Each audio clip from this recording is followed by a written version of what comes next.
গাড়ি থেকে যখন নামছি তখন আমাদের পাশ দিয়ে একটা কালো গাড়ি হঠাৎ স্পিড বাড়িয়ে বেরিয়ে গেল, আর ফেলুদা কেমন যেন একটু টান হয়ে গেল। এই গাড়িটাকে আমি আগেও আমাদের পেছনে আসতে দেখেছি। এদিকে পূর্ণেন্দুবাবু নেমেই এগিয়ে গেছেন, কাজেই আমাদেরও তাকে অনুসরণ করতে হলো। একটু হাত পা ছড়িয়ে বসুন স্যার, আমাদের নিয়ে তার বৈঠকখানায় ঢুকেই বললেন পূর্ণেন্দুবাবু। দুঃখের বিষয়, আমার এক ভাগ্নের বিয়ে, তাই আমার স্ত্রী ও ছেলে মেয়েকে এই সেদিন রেখে এসেছি কলকাতায়। আশা করি আতিথেয়তার একটু আধটু ত্রুটি হলে মাইন্ড করবেন না। কি খাবেন বলুন? সবচেয়ে ভালো হয় চা হলে, বলল ফেলুদা। টি ব্যাগসে আপত্তি নেই তো? মোটেই না। ঘরের উত্তর দিকে একটা বড় ছড়ানো জানালা দিয়ে হংকং শহরের একটা অংশ দেখা যাচ্ছে। লালমোহনবাবু দৃশ্য দেখছেন, আমি দেখছি সোনি কালার টেলিভিশনের পাশে আরেকটা যন্ত্র, সেটা নিশ্চয়ই ভিডিও। তারই পাশে 3 তাক ভরা ভিডিও ফিল্ম, তার মধ্যে বেশিরভাগই হিন্দি, আর অন্য পাশে টেবিলের ওপর ডাই করা ম্যাগাজিন। ফেলুদা তারই খান কতক টেনে নিয়ে পাতা উল্টাতে আরম্ভ করেছে। মিস্টার পাল ঘরে নেই, তাই এই ফাঁকে প্রশ্নটা না করে পারলাম না। গাড়িতে কে ছিল ফেলুদা? যে না থাকলে আমাদের আশা বৃথা হতো। বুঝেছি, হীরালাল সোমানি। কিন্তু লোকটা কি করে জানলো যে আমরা সেদিন এসেছি? খুব সহজ, বলল ফেলুদা। আমরা যেভাবে ওর আসার ব্যাপারটা জেনেছি সেভাবেই। প্যাসেঞ্জার লিস্ট চেক করেছে। এয়ারপোর্টে ছিল নিশ্চয়ই, ওখান থেকে পিছু নিয়েছে। লালমোহনবাবু জানালা থেকে ফিরে এসে বললেন, ছবি যদি পাচার হয়ে গিয়ে থাকে তাহলে আর আমাদের পেছনে লাগার কারণটা কি? সেটাই তো ভাবছি। আসুন স্যার। পূর্ণেন্দুবাবু ট্রেতে করে চা নিয়ে এসেছেন, সঙ্গে বিলেতি বিস্কুট। টেবিলের ওপর ট্রেটা রেখে ফেলুদার দিকে ফিরে বললেন, আপনি যে মান্ধাত্তার আমলের ফিল্মের পত্রিকায় মশগুল হয়ে পড়লেন। ফেলুদা একটা বিশেষ ছবি বেশ মন দিয়ে দেখতে দেখতে বলল, স্ক্রিন ওয়ার্ল্ডের এই সংবাদটা কি আপনার খুব কাজে লাগছে? এটা 76-এর। মোটেই না, আপনি স্বচ্ছন্দে নিয়ে যেতে পারেন। ওগুলো আমি দেখি না মশাই, দেখেন আমার গিন্নি, একেবারে ফিল্মের পোকা। Thank you. তোপসে, এই পত্রিকাটা আমার ব্যাগের ভেতর ভরে দিত। আপনাদের এখানকার আপিস টাপিস খুলে কখন? আর মিনিট 10-এর মধ্যেই খুলে যাবে। আপনি সেই সাহেবকে ফোন করবেন তো? আগে হ্যাঁ। নম্বর আছে? আছে। ফেলুদা নোটবুক বার করল। এই যে 5311686। হংকংয়ের নম্বর। আপিসটা কোথায়? হেন্সি স্ট্রিট, 14 নম্বর। আপনি 10টায় ফোন করলেই পাবেন। আমাদের হোটেল কোনটা ঠিক করেছেন জানতে পারি? পার্ল হোটেল, এখান থেকে হেঁটে 5 মিনিট। তারা কিসের? দুপুরের খাওয়াটা সেরে যাবেন এখন। কাছে খুব ভালো ক্যান্টোনিজ রেস্টুরেন্ট আছে। তারপর আপনাদের মিশন যদি আজ সাকসেসফুল হয় তাহলে কাল নিয়ে যাব কাওলনের এক রেস্টুরেন্টে। এমন একটা জিনিস খাওয়াবো যা কখনো খাননি। কি জিনিস মশাই? লালমোহনবাবু জিজ্ঞেস করলেন। এরা তো আরশোলা টারশোলাও খায় বলে শুনেছি। শুধু আরশোলা কেন, বলল ফেলুদা। আরশোলা, হাঙরের পাখনা, বাঁদরের ঘিলু, এমনকি সময় সময় কুকুরের মাংস পর্যন্ত। এ একেবারে অন্য জিনিস, বললেন পূর্ণেন্দুবাবু। Fried snake. স্নেক? লালমোহনবাবুর চোখ নাক সব একসঙ্গে কুঁচকে গেল। স্নেক মানে সাপ? সর্প? সর্প। সাপের স্যুপ, সাপের মাংস, ফ্রাইড স্নেক সব পাওয়া যায়। খেতে ভালো? অপূর্ব। ব্যাঙের মাংস তো অতি সুস্বাদু জিনিস, জানেন বোধ হয়। তা ব্যাঙের ভক্ষক কেন ভালো হবে না খেতে বলুন? লালমোহনবাবু যদিও বললেন তা বটে, কিন্তু যুক্তি পুরোপুরি মানলেন বলে তো মনে হলো না। ফেলুদা উঠে পড়েছে। যদি কিছু মনে না করেন আপনার টেলিফোনটা। নিশ্চয়ই নিশ্চয়ই। ফেলুদা আর্মেনিয়ান সাহেবের নম্বরটা ডায়াল করলো। এ ডায়ালিং আমাদের মতো ঘুরিয়ে ডায়ালিং নয়, এ বোতাম টিপে ডায়ালিং। টেপার সঙ্গে সঙ্গে বিভিন্ন নম্বরের বিভিন্ন সুরে একটা পি শব্দ হয়। আমি একটু গ্রিগোরিয়ান সাহেবের সঙ্গে কথা বলতে চাই। তিনি তো নেই। কোথায় গেছেন? তাইওয়ান। কবে? গত শুক্রবার। আজ সন্ধ্যায় ফিরবেন। Thank you. ফেলুদা ফোন রেখে তারপর কি কথা হয়েছে সেটা বলল আমাদের। তার মানে সে ছবি তো এখনও সোমানির কাছেই আছে, বললেন পূর্ণেন্দুবাবু। তাই তো মনে হচ্ছে, বলল ফেলুদা। তার মানে আমাদের এখানে আসাটা বৃথা যায়নি। ইয়ংকি রেস্টুরেন্টে আমাদের দুর্দান্ত ভালো চিনে খাবার খাইয়ে বাইরে বেরিয়ে এসে পূর্ণেন্দুবাবু বললেন, আপনাদের 3টার আগে যখন হোটেলে যাবার দরকার নেই তখন কিছু কেনাকাটা থাকলে এই বেলা সেরে নিন। অবশ্যই কালকেও সময় পাবেন। আপনাদের ফ্লাইট তো সেই রাত 10টায়। কিনি বা না কিনি, একটা দোকানে অন্তত একটু উঁকি দিতে পারলে ভালো হতো, বলল ফেলুদা। আমার দোকানে নিয়ে যেতে পারতাম, কিন্তু সে তো ভারতীয় জিনিস, আপনাদের ইন্টারেস্ট হবে না বোধহয়। লালমোহন বাবুর একটা পকেট ক্যালকুলেটর কেনার শখ। বইয়ের বিক্রির হিসাবটা নাকি চেক করতে খুব সুবিধা হয়, তাই ইলেকট্রনিক্সের দোকানে যাওয়াই স্থির হলো। আমার চেনা দোকানে নিয়ে যাচ্ছি, বললেন পূর্ণেন্দুবাবু। জিনিসও ভালো পাবেন, দামও এদিক সেদিক হবে না। ফেলুদা আর লালমোহনবাবু দুজনেই তাদের প্রাপ্য $500 নিয়ে এসেছেন সঙ্গে করে, তাই হংকংয়ের মতো জায়গা থেকে কিছু কেনা হবে না, এটা হতেই পারে না। লি ব্রাদার্সে ইলেকট্রনিক্সের সব কিছু ছাড়াও ক্যামেরার জিনিসপত্রও পাওয়া যায়। আমার সঙ্গে ফেলুদার পেনটেক্স, তার জন্য কিছু রঙিন ফিল্ম কিনে নিলাম। আজ তো আর সময় হবে না, কিন্তু কাল মা বাবার জন্য কিছু কিনে নিতে হবে। লালমোহনবাবু যে ক্যালকুলেটরটা কিনলেন সেটা এত ছোট আর চ্যাপ্টা যে তার মধ্যে কোথায় কিভাবে ব্যাটারি থাকতে পারে সেটাই আমার মাথায় ঢুকলো না। ফেলুদা একটা ছোট্ট সোনি ক্যাসেট রেকর্ডার কিনে আমাকে দিয়ে বলল, এবার থেকে মক্কেল এলে এটা অন করে দিবে, কথাবার্তা রেকর্ড করা থাকলে খুব সুবিধা হয়। দোকানের পাট সেরে 3টা নাগাদ আবার পূর্ণেন্দুবাবুর বাড়িতে গিয়ে আমাদের মালপত্র তুলে নিয়ে রওনা হলাম। পূর্ণেন্দুবাবুকে এবার দোকানে যেতে হবে এবং সেটা আমাদের হোটেলের উল্টো দিকে, তাই আমরা ট্যাক্সিতে যাব বলেই স্থির করলাম। আমি কিন্তু চিন্তায় থাকবো মশাই, বললেন পূর্ণেন্দুবাবু। কি হলো না হলো একটা ফোন করে জানিয়ে দেবেন। রাস্তায় বেরিয়েই সামনে একটা ট্যাক্সি পাওয়া গেল। মাথাটা রুপোলি, গাটা লাল। এই হলো হংকং ট্যাক্সির রং। লম্বা আমেরিকান গাড়ি, 3জনে উঠে পিছনে বসলাম। পার্ল হোটেল, বলল ফেলুদা। ট্যাক্সি ফ্ল্যাগ ডাউন করে চলতে আরম্ভ করলো। লালমোহনবাবুর কিছুক্ষণ থেকেই একটা ঝিম ধরা নেশা করা ভাব লক্ষ্য করছিলাম। জিজ্ঞেস করাতে বললেন, সেটা অল্প সময়ে মনের প্রসাদ প্রচণ্ড বেড়ে যাওয়ার দরুন হয়েছে, আর বাড়লে নাকি সামলানো যাবে না। কলকাতায় কেবল চীনের সুতোর মিস্ত্রি আর চীনের জুতোর দোকানের কথাই শুনেছি। তারা যে এমন একখানা শহর করতে পারে সেটা চাক্ষুষ না দেখলে বিশ্বাস করতুম না মশাই। পূর্ণেন্দুবাবু বলেছিলেন, পায়ে হেঁটে পার্ল হোটেলে যেতে লাগে 5 মিনিট। অলি গলি দিয়ে 10 মিনিট চলার পরেও যখন পার্ল হোটেল এলো না তখন বেশ ঘাবড়ে গেলাম। ব্যাপার কি? ফেলুদা আরেকবার গলা চড়িয়ে বলে দিল, Pearl hotel. We want Pearl hotel. উত্তর এলো, ইয়েস, পার্ল হোটেল। কালো কোট, কালো চশমা পরা ড্রাইভার। ভুল শুনেছে এটাও বলা চলে না। আর একই নামে 2টো হোটেল থাকবে সেটাও অবিশ্বাস্য। প্রায় 20 মিনিট চলার পর ট্যাক্সিটা একটা রাস্তার মোড়ে এসে থামল। এটা যে একেবারে চিনে পাড়া তাতে কোনো সন্দেহ নেই। রাস্তার দুদিকে সার বাঁধা 8-10 তলা বাড়ি, সেগুলোর প্রত্যেকটির জানালায় ও ছোট ছোট ব্যালকনিতে কাপড় শুকাচ্ছে। বাইরে থেকেই বোঝা যায় ঘরগুলোতে বিশেষ আলো বাতাস ঢোকে না। দোকান যা আছে তার মধ্যে ট্যুরিস্টের মাথা ঘোরানো হংকংয়ের চিহ্ন নেই। সব দোকানের নামই চীনা ভাষায় লেখা, তাই বাইরে থেকে কিসের দোকান তা বোঝার উপায় নেই। পার্ল হোটেল হোয়ার? ফেলুদা জিজ্ঞেস করল। লোকটা হাত বাড়িয়ে বুড়ো আঙুল দিয়ে বুঝিয়ে দিল সামনের ডাইনের গলিটায় যেতে হবে। মিটার ভাড়া বলছে হংকং ডলারে, সেটা হিসাব করলে দাঁড়ায় প্রায় 100 টাকার মতো। উপায় নেই, তাই দিয়ে আমাদের 3জনের মাল নিয়ে নেমে পড়লাম। আমি আর লালমোহনবাবুর দিকে চাইছি না, জানি তার মুখ ফ্যাকাশে হয়ে গেছে। হংকংয়ে ক্রাইমের বাড়াবাড়ির সম্বন্ধে যা কিছু শুনেছেন সবই এখন বিশ্বাস করছেন। যে গলিটার দিকে ড্রাইভার দেখিয়েছে সেটায় সূর্যের আলো কোনোদিন প্রবেশ করে কিনা জানি না, অন্তত এখন তো নেই। আমরা মোড় ঘুরে গলিটায় ঢুকলাম, আর ঢোকার সঙ্গে সঙ্গে কোত্থেকে কারা যেন এসে আমাদের ঘিরে ফেলল। আর তার পর মুহূর্তেই মাথায় একটা মোক্ষম বাড়ির সঙ্গে সঙ্গে ব্ল্যাকআউট। যখন জ্ঞান হলো তখন বুঝতে পারলাম একটা ঘুপচি ঘরের মেঝেতে পড়ে আছি।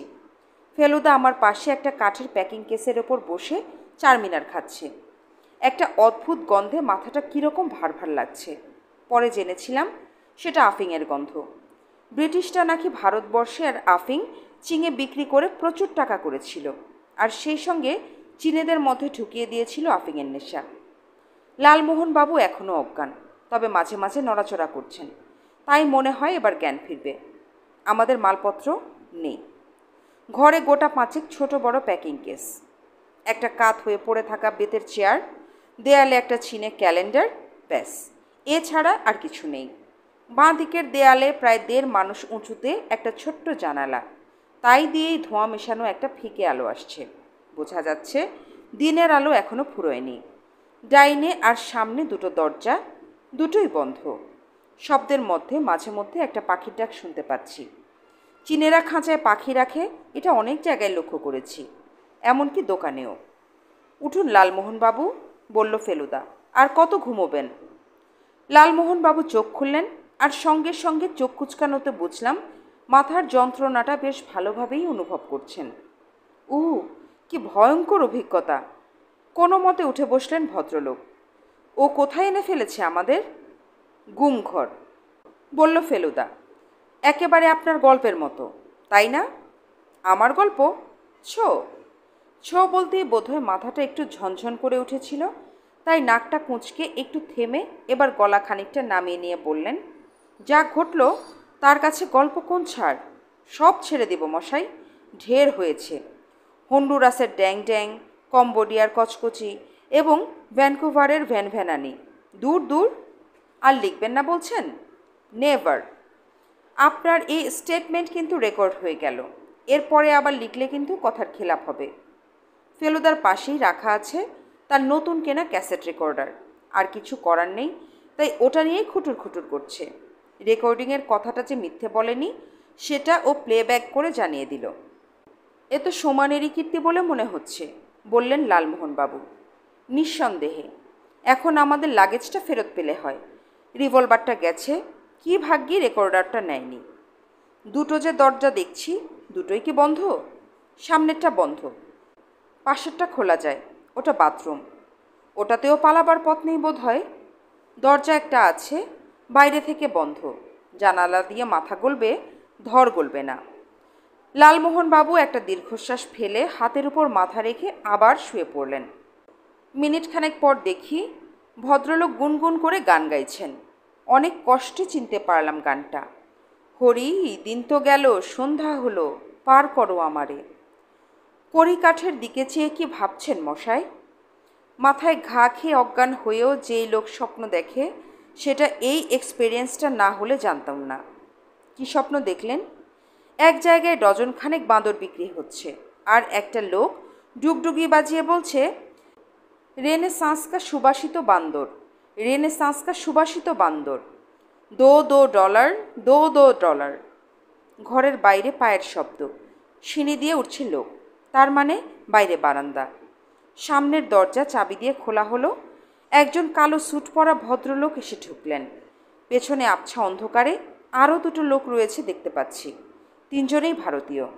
যিনি ঢুকলেন তিনি হচ্ছেন হীরালাল সোমানি। চোখে মুখে বিশ্রী একটা বিদ্রূপের হাসি। কি মিস্টার মিত্তির, কেমন আছেন? আপনারা যেমন রেখেছেন। আপনি ঘাবড়াবেন না, আপনাকে লাইফ ইমপ্রিজনমেন্ট দেইনি আমি। আমার কাম হয়ে গেলেই খালাস করে দেব। আমাদের মালগুলো সরিয়ে রাখার কী কারণ বুঝতে পারলাম না। That was a mistake. Kanhaiya, Kanhaiya. 2জন লোকের মধ্যে একজন কোথায় চলে গিয়েছিল, সে ডাক শুনে ফিরে এলো। এতক্ষণে বুঝতে পারছি যে অন্য লোকটি সোমানের পিছনে দাঁড়িয়ে রিভলভার উঁচিয়ে রয়েছে। ইন লোগো কা সামান লাকে রাখ দো ইস কামরে মে, কানহাইয়াকে আদেশ করলেন হীরালাল। তারপর ফেলুদার দিকে ফিরে বললেন, এখানে ডিনারের অ্যারেঞ্জমেন্ট একটু মুশকিল হবে। আজকে রাতটা ফাস্ট করুন, কালকের থেকে আবার খাবেন, কেমন? কানহাইয়া লোকটা আমাদের ব্যাগগুলো এবার ঘরের মধ্যে ছুঁড়ে ফেলে দিল। বেশি ঝামেলা করবেন না mister Mitter. Radheshyam has your revolver, ও আলতু ফালতু আদমি নেই হ্যাঁ, গলি চালাতে জানে। আর মনে রাখবেন কি Hong Kong is not Calcutta, Pradosh Mitter is nobody here. আমি চলি, কাল সকালে 10টার সময় এসে এরা আপনাদের ফ্রি করে দেবে। Good night. ঘরের আলো ইতিমধ্যে অনেক কমে গেছে, বুঝতে পারছি সূর্য ডুবে গেছে। এই ঘরে বাল্বের হোল্ডার আছে, কিন্তু বাল্ব নেই। হীরালাল চলে গেলেন। কানহাইয়া এগিয়ে এসে দরজাটা বন্ধ করার জন্য পাল্লাটা টানল। কানহাইয়া, কানহাইয়া। মনিবের ডাক শুনে কানহাইয়া হুজুর বলে ডাইনে বেরিয়ে গেল। রাধেশ্যাম এগিয়ে এলো তার কাজটা শেষ করে দেবার জন্যে, আর সেই মুহূর্তে ঘটে গেল এক তুলকালাম কাণ্ড।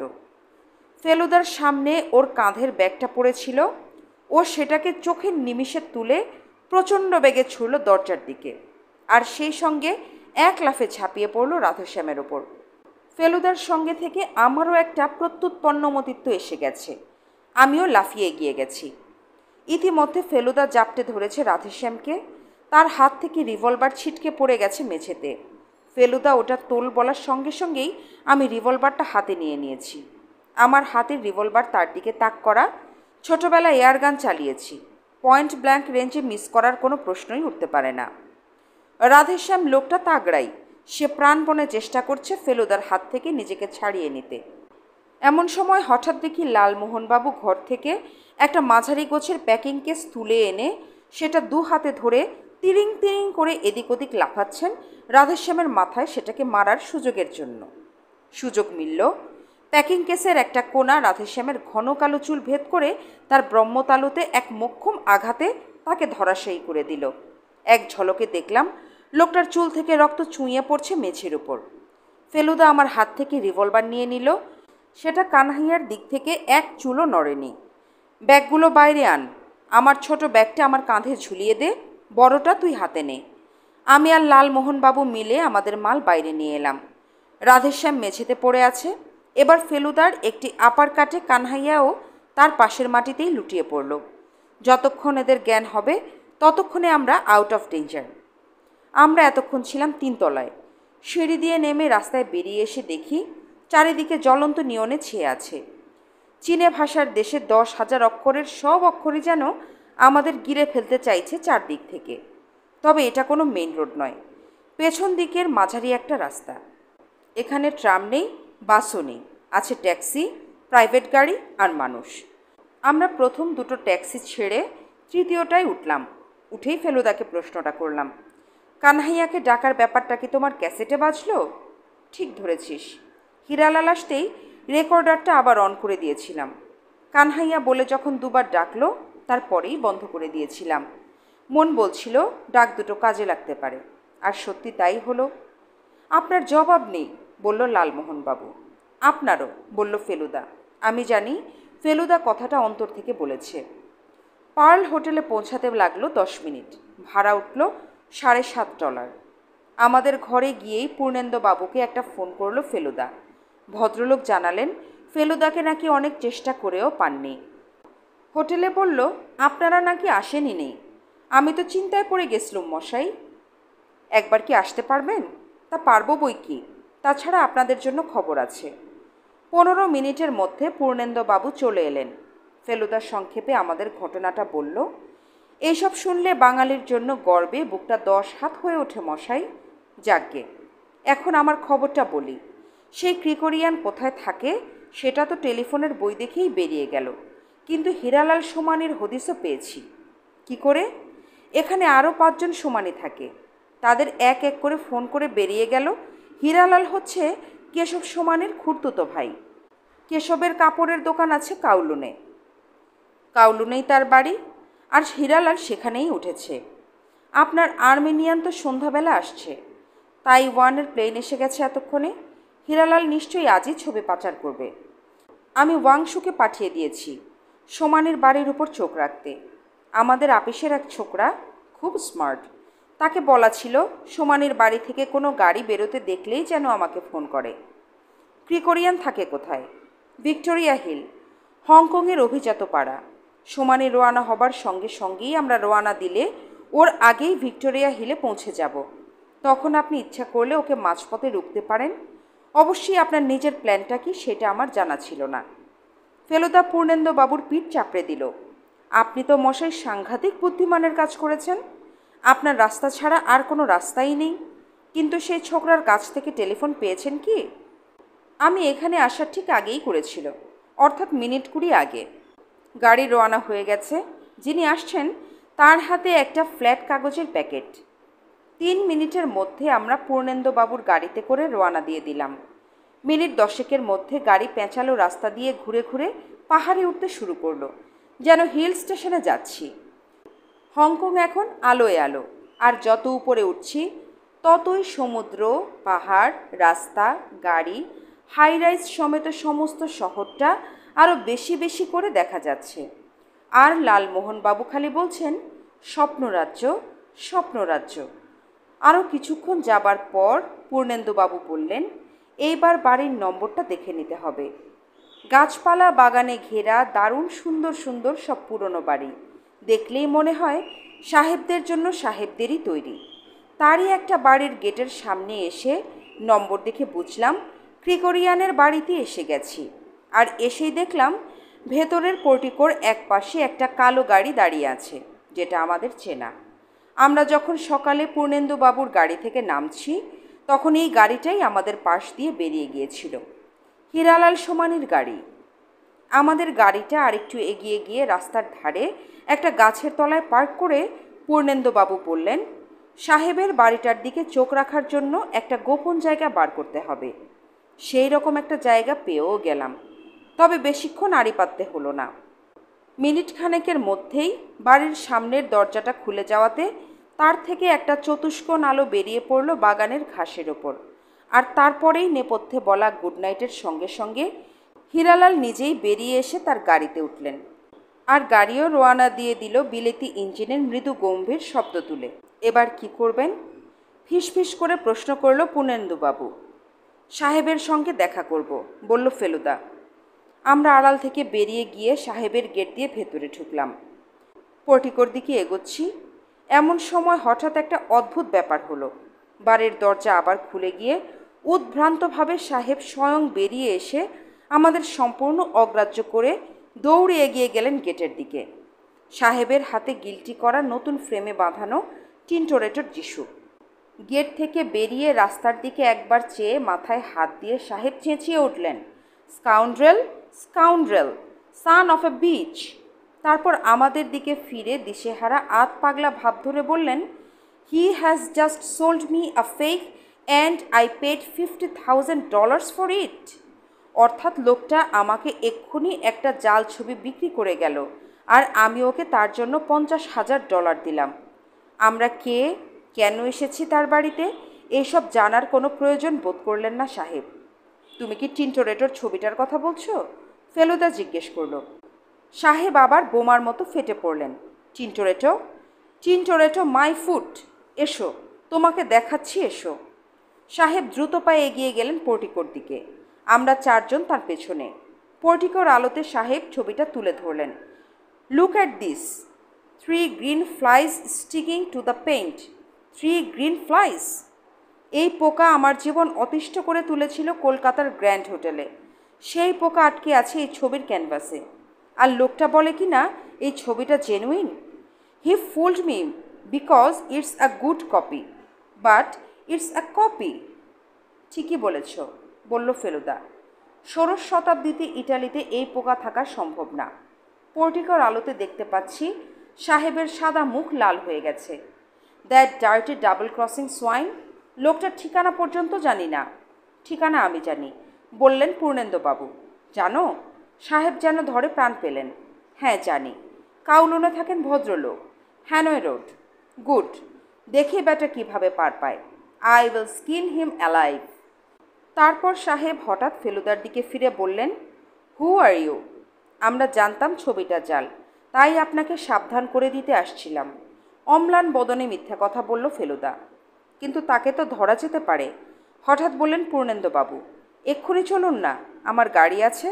লোকটা এখনও বেশি দূর যায়নি। সাহেবের চোখ জলজল করে উঠল। Let's go. আসবার সময় চড়াই বলে বেশি স্পিড দেওয়া সম্ভব হয়নি। উতরাই পেয়ে পূর্ণেন্দুবাবু দেখিয়ে দিলেন তারাবাজি কাকে বলে। সোমানির পকেটে $50,000 চেক। তার কাজ উদ্ধার হয়ে গেছে। আর তারা থাকবে কেন? 5 মিনিটের মধ্যে একটা মোড় ঘুরেই দেখতে পেলাম চেনা গাড়িটাকে। পূর্ণেন্দুবাবু আরেকটু স্পিড বাড়িয়ে গাড়িটার একেবারে পিছনে এসে পড়লেন। তারপর বার কয়েক হর্ন দিতেই সোমানির গাড়ি পাশ দিল। পূর্ণেন্দুবাবু ওভারটেক করে নিজের গাড়িটাকে টেরচাভাবে রাস্তায় দাঁড় করিয়ে দিলেন। ব্যাপারটা দেখে সোমানি গাড়ি থেকে নেমে পড়েছে। ক্রিকোরিয়ানও নেমেছেন ছবিটা হাতে নিয়ে, আর সেই সঙ্গে ফেলুদাও। Excuse me. ফেলুদা ক্রিকোরিয়ানের হাত থেকে ছবিটা নিয়ে নিল। ক্রিকোরিয়ান যেন বাধা দিতে গিয়েও দিতে পারল না। তারপর বড় বড় পা ফেলে সমানের দিকে এগিয়ে গিয়ে কী হচ্ছে সেটা বোঝার আগেই দেখলাম ছবি সমেত ফেলুদার হাত দুটো মাথার উপরে উঠল আর সঙ্গে সঙ্গে প্রচণ্ড বেগে নেমে এলো সমানের মাথার উপর। দিশি ক্যানভাস ফুঁড়ে সমানের মাথাটা বেরিয়ে এলো বাইরে, আর ছবির গিল্টি করা ফ্রেমটা হয়ে গেল ভদ্রলোকের গলার মালা। এইবার উনি আপনাকে আপনার চেকটা ফেরত দেবেন। ফেলুদার হাতে এখন রিভলভার। সমানের হতভম্ব ভাবটা এখনও কাটেনি, কিন্তু ফেলুদার কথা বুঝতে ওর কোনো অসুবিধা হলো না। কাঁপা হাত পকেটের ভেতর ঢুকিয়ে চেকটা বার করে ক্রিকোরিয়ানের দিকে এগিয়ে দিলেন ভদ্রলোক। সাহেব যখন চেকটা ছিনিয়ে নিয়ে পকেটে পুরছেন, তখন সমানের হাঁ করা মুখে আরও হাঁ করে দিয়ে ফেলুদা বললেন, এই যে আপনার সর্বনাশটা হলো হীরালালজি, এর জন্য কিন্তু আমি দায়ী নই, দায়ী 3টে সবুজ পোকা।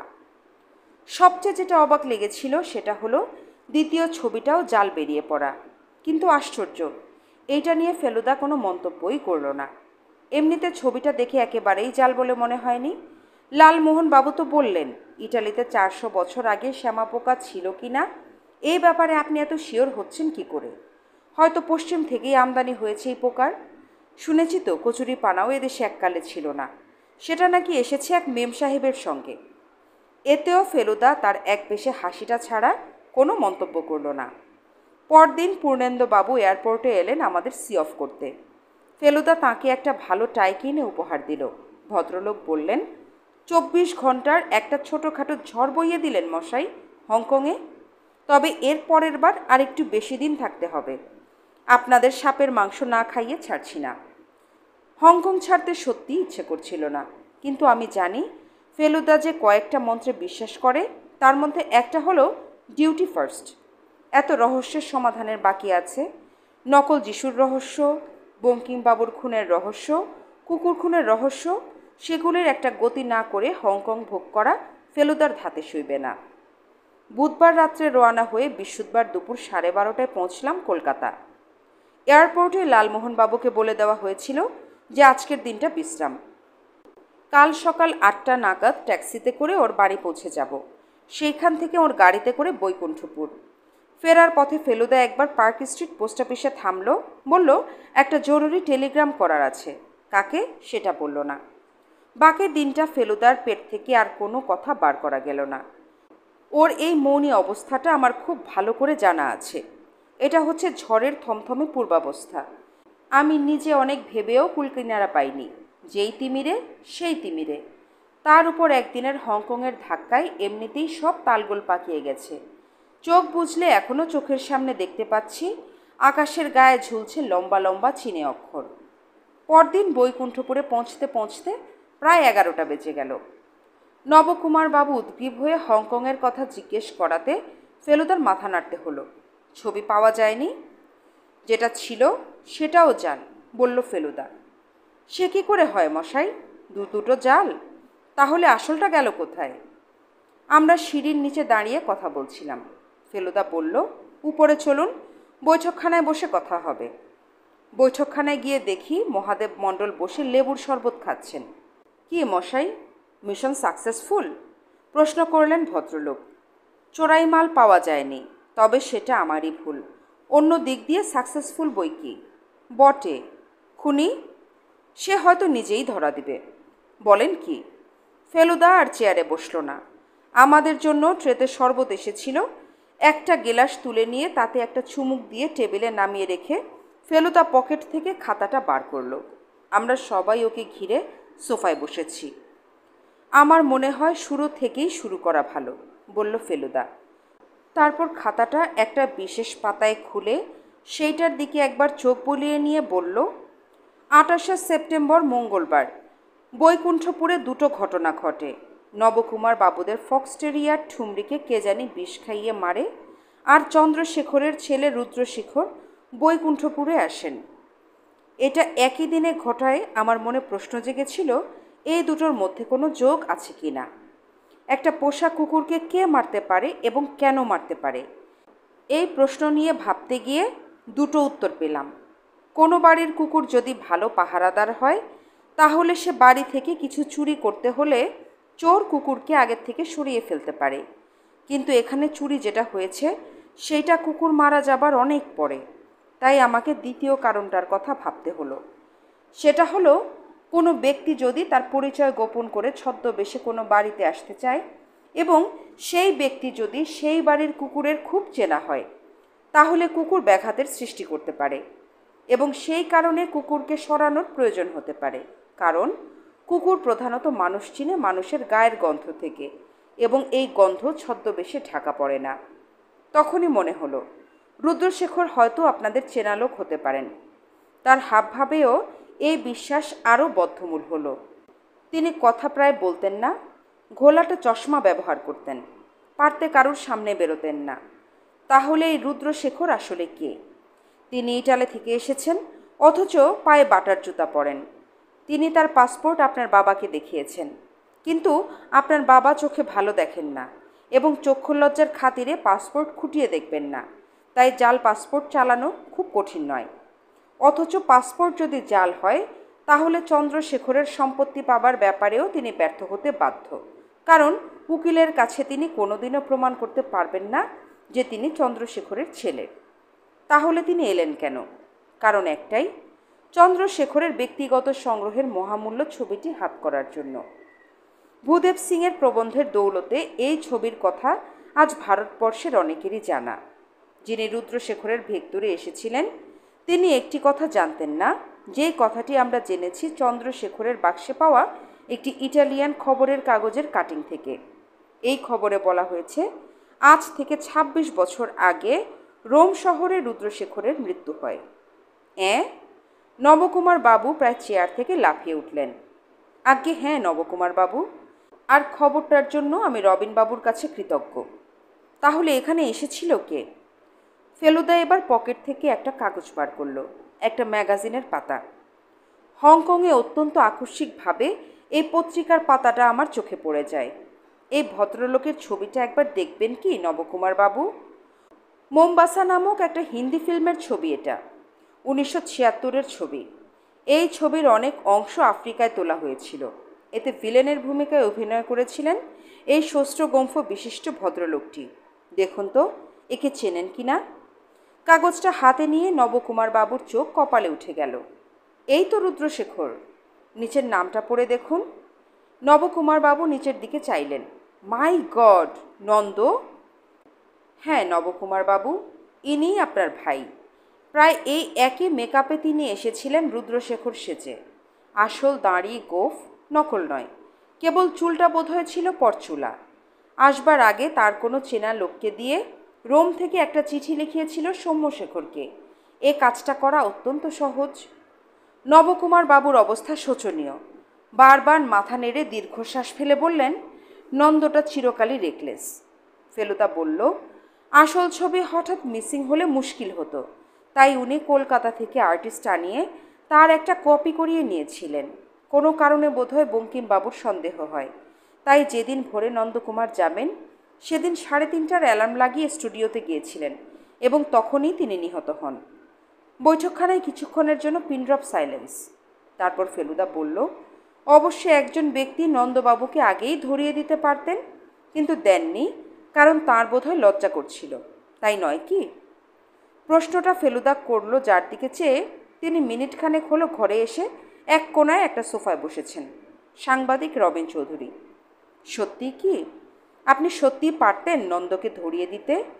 নবকুমার বাবু প্রশ্ন করলেন। রবিনবাবু একটু হেসে ফেলুদার দিকে চেয়ে বললেন, এত দূর যখন বলেছেন তখন বাকিটাও আপনিই বলুন। আমি বলতে পারি, কিন্তু সব প্রশ্নের উত্তর তো আমার জানা নেই রবিনবাবু। সেখানে আপনার আমাকে একটু সাহায্য করতে হবে। বেশ তো, করব। আপনার কি কি প্রশ্ন আছে বলুন। ১. আপনি যে সেদিন বললেন ইটালিয়ান কাগজের খবরটা পড়তে আপনার ডিকশনারির সাহায্য নিতে হয়েছিল, সেটা বোধহয় মিথ্যে, না? হ্যাঁ, মিথ্যে। আর আপনার শার্টের বাঁ দিকে যে লাল রঙটা লেগে রয়েছে, যেটাকে প্রথম দেখে রক্ত বলে মনে হয়, সেটা আসলে অয়েল পেইন্ট, তাই না? তাই। আপনি পেইন্টিং শিখেছিলেন বোধহয়? হ্যাঁ। কোথায়? সুইজারল্যান্ডে। বাবা মারা যাবার পর মা আমাকে নিয়ে সুইজারল্যান্ডে চলে যান। মা নার্সিং শিখেছিলেন, জুরিখে একটা হাসপাতালে যোগ দেন। আমার বয়স তখন ১৩। আমি লেখাপড়ার সঙ্গে সঙ্গে আর্ট একাডেমিতে ক্লাস করি। কিন্তু বাংলাটা শিখলেন কোথায়? সেটা আরও পরে। 1966-তে আমি প্যারিস যাই একটা আর্ট স্কুলের শিক্ষক হিসাবে। ওখানে কিছু বাঙালির সঙ্গে পরিচয় হয় এবং বাংলা শেখার ইচ্ছা হয়। শেষে সোরবন বিশ্ববিদ্যালয়ে বাংলার ক্লাসে যোগ দেই। ভাষার উপর আমার দখল ছিল, কাজেই শিখতে মুশকিল হয়নি। বছর দুয়েক হলো চন্দ্রশেখরের জীবনী লেখা স্থির করি। রোমে যাই, ভেনিসেও গিয়ে ক্যাসিনি পরিবারের সঙ্গে আলাপ করি। সেখানেই টিনটোরেটোর ছবির কথা জানতে পারি। তার মানে আপনিও একটা কপি করিয়েছিলেন টিনটোরেটোর ছবির, এবং সেই কপি হীরালাল সোমানি নিয়ে গিয়েছিল হংকংয়ে? আগে হ্যাঁ। তাহলে আসলটা কোথায়? চেঁচিয়ে উঠলেন নবকুমার বাবু। ওটা আমার কাছেই আছে, বললেন রবিনবাবু। কেন? আপনার কাছে কেন? ওটা আমার কাছে আছে বলেই এখনও আছে, না হলে হংকং চলে যেত। এখানে এসেই আমার সন্দেহ হয়েছিল যে ওটাকে সরাবার মতলব করছেন জাল রুদ্রশেখর। তাই ওটার একটা কপি করে আসলটাকে আমার কাছে রেখে কপিটাকে ফ্রেমে ভরে টাঙিয়ে রেখেছিলাম। ফেলুদা বলল, আসলটা তো আপনারই নেবার ইচ্ছা ছিল, তাই না? নিজের জন্য নয়, আমি ভেবেছিলাম ওটা ইউরোপের কোনো মিউজিয়ামে দিয়ে দেব। পৃথিবীর যে কোনো মিউজিয়াম ওটা পেলে লুফে নেবে। আপনি মিউজিয়ামে দেবেন মানে? সোফা ছেড়ে উঠে দাঁড়িয়ে রীতিমতো উত্তেজিত হয়ে বললেন নবকুমার বাবু, ওটা তো নিয়োগী পরিবারের সম্পত্তি। আপনি ঠিকই বলেছেন নবকুমার বাবু, বলল ফেলুদা, কিন্তু উনিও যে নিয়োগী পরিবারেরই একজন। মানে? আমার বিশ্বাস উনি রুদ্রশেখরের পুত্র ও চন্দ্রশেখরের নাতি। রাজশেখর নিয়োগী, অর্থাৎ আপনার খুড়তুতো ভাই। ওর পাসপোর্টটাও নিশ্চয়ই সেই কথাই বলছে। নবকুমার বাবুর মতো আমরা সকলেই থ। রবিন, থুরি, রাজশেখর বাবু বললেন, পাসপোর্টটা কোনোদিন দেখাতে হবে ভাবিনি। আমি ভেবেছিলাম ছদ্মনামে এখানে এসে ঠাকুরদাদার সম্বন্ধে রিসার্চ করে চলে যাব। আর যেহেতু ছবিটা উত্তরাধিকার সূত্রে আমারই প্রাপ্য, ওটা নিয়ে যাব।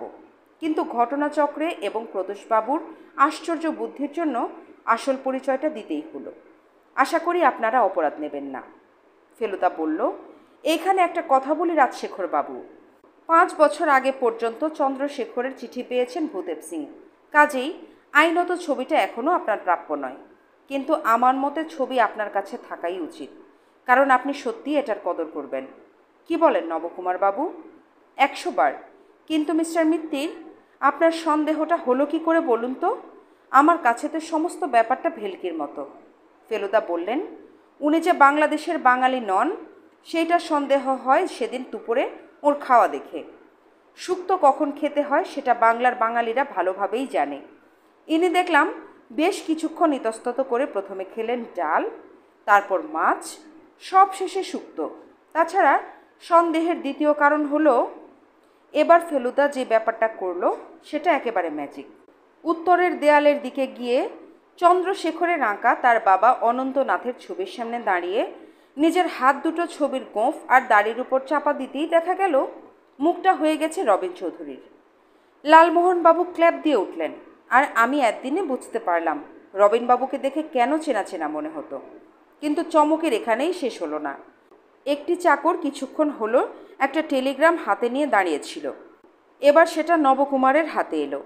ভদ্রলোক সেটা খুলে পড়ে চোখ কপালে তুলে বললেন, আশ্চর্য, নন্দ লিখেছে আজ সকালের ফ্লাইটে কলকাতা আসছে। আমি কিছুই বুঝতে পারছি না। ফেলুদা বলল, ওটার জন্য আমিই দায়ী মিস্টার নিয়োগী। আপনার নাম করে কাল আমি ওকে টেলিগ্রাম করেছিলাম। আপনি? আগে হ্যাঁ, আমি বলেছিলাম সৌম্যশেখর বাবুর হার্ট অ্যাটাক হয়েছে, কন্ডিশন ক্রিটিক্যাল, কাম ইমিডিয়েটলি। নবকুমার বাবুর কাছ থেকে আরও টাকা নেয়ার ব্যাপারে প্রচণ্ড আপত্তি করেছিল ফেলুদা। বলল, দেখলেন তো, তদন্তের ফলে বেরিয়ে গেল আপনার নিজের ভাই হচ্ছেন অপরাধী।